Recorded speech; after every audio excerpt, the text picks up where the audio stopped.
ပြည်သူများလုံးပဲမင်္ဂလာပါရှင်ပြည်သက်တဲ့အတွက်ဒီကနေ့တင်ဆက်ပေးမယ့်သတင်းအကြောင်းအရာတွေကတော့ပြည်လည်မြို့နယ်က BGF စခန်းကို KNLA နဲ့ PDF ပူးပေါင်းတပ်ဖွဲ့တို့တိုက်ခိုက်သိမ်းယူဆိုတဲ့သတင်းအကြောင်းအရာနဲ့အတူစစ်ကောင်ဆောင်6ဦးကိုလူမျိုးတုံးတပ်ဖြတ်မှုကျူးလွန်သူတွေအဖြစ်တရားရုံးမှာတင်သွင်းဆိုတဲ့သတင်းအကြောင်းအရာနဲ့အတူနောက်ဆုံးရရှိထားတဲ့သတင်းအကြောင်းအရာတို့ကိုတင်ဆက်ပေးမှာဖြစ်ပါတယ်ရှင်။ကျမတို့ရဲ့သတင်းတင်ဆက်မှုအစီအစဉ်လေးမစတင်မီမှာကျမတို့ရဲ့ YouTube Channel လေးကို Subscribe ပြုလုပ်ပေးပြီး Notification လေးကိုလည်းနှိပ်ထားပေးပါဦးရှင်။ဒါဆိုရင်တော့ကျမတို့ရဲ့သတင်းတင်ဆက်မှုအစီအစဉ်လေးစတင်လိုက်ရအောင်နော်။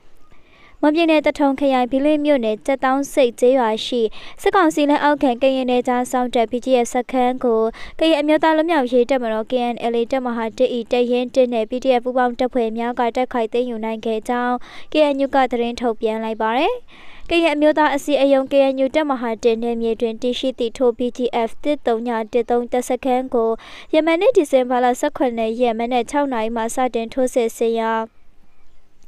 ည9နာရီခွဲတွင်စခန်းကိုသိမ်းယူနိုင်ခဲ့ကြောင်း KNU ဘက်မှသိရပါတယ်။နိုင်ပေါင်း15နာရီမိနစ်30ဝန်းကျင်တာမြင့်ခဲ့သည့်အဆိုပါစခန်းသိမ်းတိုက်ပွဲတွင် BGF ဘက်ကစခန်းမှုအပါအဝင်4ဦးထိခိုက်ဒဏ်ရာရရှိခဲ့ပြီး KNLA ပူးပေါင်းတပ်ဖွဲ့ဘက်က2ဦးကြာဆုံးက3ဦးဒဏ်ရာရရှိခဲ့ကြောင်းသိရပါတယ်။လက်နက်ကြီးလက်နက်ငယ်တွေတနေကုန်ပြစ်နေကြတာမှနဲ့အစောကြီးကတည်းကပဲရွာကလူတွေတော့မနေရဲတော့လို့ဘေးလွတ်ရာကိုပြေးနေကြရတဲ့ဟုစက်တောင်းစိတ်ရွာသား2ဦးကပြောပါတယ်။ပူးပေါင်းတပ်ဖွဲ့ကစက်တောင်းစိတ် BGF စခန်းကိုသိမ်းယူပြီးသည့်နှစ်တပြိုင်နက်စခန်းအတွင်းရှိကျန်ရှိနေသေးသောပစ္စည်းများတဲအိမ်များကိုမိရှို့ကရှင်းလင်းခဲ့ပါတယ်။ထိုစခန်းသိမ်းတိုက်ပွဲတွင်ကတိုင်သည့် BGF စခန်းမှာ120မမလက်နက်ကြီးများဖြင့်ပစ်ကူတက်ခိုက်ခဲ့သောကြောင့်ကျေးရွာအတွင်းရှိလူနေအိမ်များပျက်စီးမှုရှိခဲ့ကြောင်း KNU ကထုတ်ပြန်ထားပါတယ်။စက်တောင်းစိတ် BGF စခန်းမှာ1993ခုနှစ်ခန့်ကစစ်ကောင်စီတပ်များလာရောက်တပ်ဆွဲထားခဲ့ပြီးနောက်ပိုင်းတွင် BGF တပ်ဖွဲ့များကိုသာစစ်လို့စခန်းချစေခဲ့သည့်နေရာဖြစ်ကြောင်းလည်းသိရှိရပါတယ်ရှင်။ဆလပီနောက်ထပ်တင်ဆက်ပေးမယ့်သတင်းအကြောင်းအရာကတော့သတင်းပေးအသက်ခံရမှုတောင်းရောက်စစ်ဆေးပြီးအပြန်လန်းမှာမိုင်းဆွဲခံရလို့တေဆုံးသွားတဲ့ဝင်းတို့ရဲစခန်းမှုစီးတဲ့ကားဆိုတဲ့သတင်းအကြောင်းအရာကိုတင်ဆက်ပေးမှာဖြစ်ပါတယ်ရှင်။စစ်တပ်သတင်းပေးအသက်ခံရလို့တောင်းရောက်စစ်ဆေးခဲ့တဲ့စစ်ကောင်စီရဲစခန်းမှုရဲ့နောက်လိုက်တဲ့အပြန်လန်းမှာမိုင်းဆွဲခံရပြီးစခန်းမှုတေပြီး9ယောက်ထံရခဲ့တယ်လို့မိုင်းဆွဲခံရပြီးမီးလောင်ပျက်စီးခဲ့တဲ့စခန်းမှုရဲ့ကားကိုလည်းတွေ့မြင်ရပါတယ်။ဒီဇင်ဘာလ14ရက်နေ့ညဝင်းတို့မြို့နယ်အရှိချမ်းကင်းရွာမှာစစ်တပ်သတင်းပေးဆိုသူအသက်ခံရလို့ဒီဇင်ဘာလ15ရက်နေ့မနက်8နာရီခန့်ကစစ်ကောင်စီရဲ့ဝင်းတို့စခန်းမှုတွေရဲတွေတောင်းရောက်စစ်ဆေးရာမှာအပြန်လန်းမှာမိုင်းဆွဲခံခဲ့ရတာပါအကြမ်းဖက်စစ်ကောင်စီရဲကား2စီးကိုတော့မိုင်းဆွဲခံရတဲ့နေရာကနေလာဆွဲသွားပေမဲ့မိုင်းတီဗီမီလောင်တဲ့စခန်းမှုကားကတော့အပြန်အစီးအတိုင်းရှိနေဆဲဖြစ်တယ်လို့ဝင်းတို့တော်လှန်ရေးအင်အားစုကိုစားကောလင်းတော်လှန်ရေးအင်အားစုကဒီကနေ့ဒီဇင်ဘာလ18ရက်နေ့မှာဖော်ပြထားတာဖြစ်ပါတယ်ဟုတ်သိရှိရပါတယ်ရှင်။ဆလပီနောက်ထပ်တင်ဆက်ပေးမယ့်သတင်းအကြောင်းအရာကတော့စစ်ကောင်ဆောင်6ဦးကိုလူမျိုးတုံးတပ်ဖြတ်မှုကျူးလွန်သူတွေအဖြစ်တရားရုံးမှာတင်သွင်းတဲ့သတင်းအကြောင်းအရာကိုတင်ဆက်ပေးမှာဖြစ်ပါတယ်ရှင်။နိုင်ငံတကာဥပဒေတွေအရအလွန်ဆိုးဝါးရက်စက်ကြမ်းကြုတ်ပြီးပြင်းထန်တဲ့ရာဇဝတ်မှုတွေအတွက်ဘယ်နိုင်ငံတရားရုံးကမဆိုတရားစွဲဆိုပြီးစီရင်ဆုံးဖြတ်ပိုင်ခွင့်ရှိတဲ့ Universal Jurisdiction သဘောအရ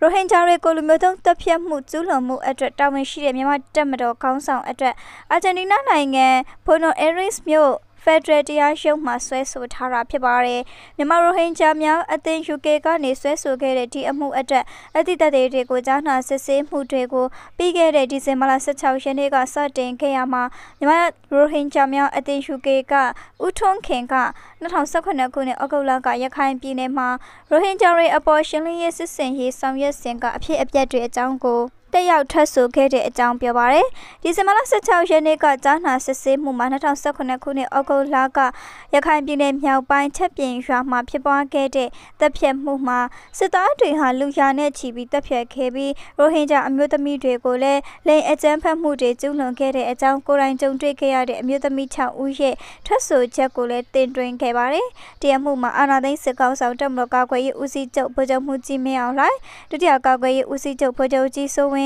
းအထူးစစ်စင်ရေးအမိန့်ပေးခဲ့တဲ့ဒုတိယဗိုလ်ချုပ်ကြီးအောင်ကျော်စောအနောက်ပိုင်းတိုင်းစစ်ဌာနချုပ်တိုင်းမှုဗိုလ်ချုပ်မောင်မောင်စိုးတပ်မ33ရဲ့တပ်မမှုဗိုလ်မှူးချုပ်အောင်နဲ့တပ်မ69ရဲ့တပ်မမှုဗိုလ်မှူးချုပ်တန်းဦးတို့6ဦးကိုပြစ်မှုကျူးလွန်တရားခံတွေအဖြစ်နာမည်စရင်းတင်သွင်းထားတယ်လို့ဦးထွန်းခင်ကပြောပါရယ် အလားတူပဲမြန်မာနိုင်ငံမှာရိုဟင်ဂျာတွေအပေါ်မုံတီရေးစိတ်ဓာတ်တွေပြန်ပွားနေရမှာအထောက်အပံ့ဖြစ်စေခဲ့ပြီးတားဆီးဖို့စ조사တာလည်းမရှိတဲ့အတွက် Facebook ကုမ္ပဏီမှာလည်းတာဝန်ရှိကြောင်းထွက်ဆိုခဲ့တယ်လို့ဦးထွန်းခင်ကပြောပါတယ်အာဂျင်တီးနားတရားရုံးဟာမြန်မာနိုင်ငံမှာ2011ခုနှစ်နောက်ပိုင်းဖြစ်ပွားခဲ့တဲ့ရာဇဝတ်မှုတွေအလုံးအတွက်တပ်တွေအထောက်အထားတွေစုဆောင်းသိမ်းဆည်းဖို့ကုလသမဂ္ဂလူ့အခွင့်အရေးကောင်စီက